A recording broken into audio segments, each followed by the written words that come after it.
Jadi dapur yang boleh berkah apa kami bersuci. Nyan kami tahu pertanyaan ini kami nyan nama jensi. Yang kedua nama jensi umum.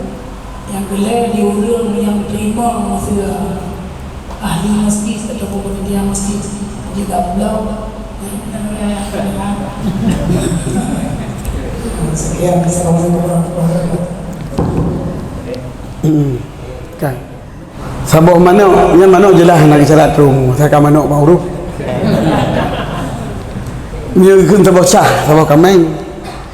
Yang kemungkinan bersaban lagi aja dan tapi menyokun ke sia. Biasa bagi penanggung atau ke sia yang baru bicarakan. Tetapi menyata muka oinya yang nak tinggal. Tapi anak ke sia. Nyokong masuk sia kan?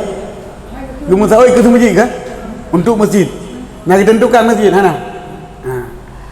Jadinya wajib jok banadir masjid untuk gepeblau ke masalatan masjid. Nyo ke masjid. Jujur bahkan je ke saya. Menyo ke saya je pulau saya. Apa masjid hanya pakai saya je hanya pakai saya.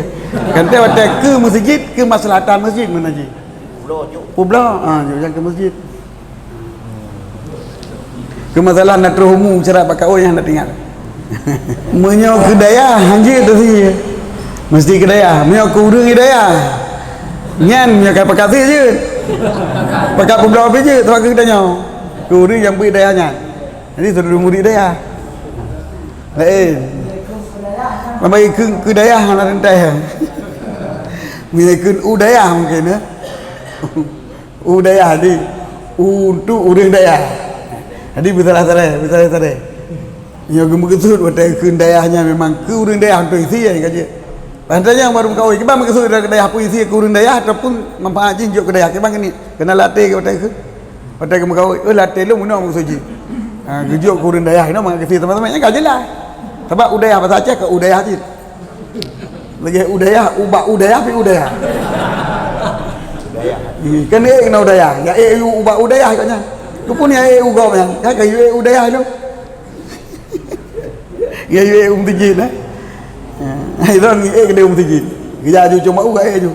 Yang pun kena apa umtijin. Hai benar ju long umtijin. Jadi kan bermananya yang urang ju kan.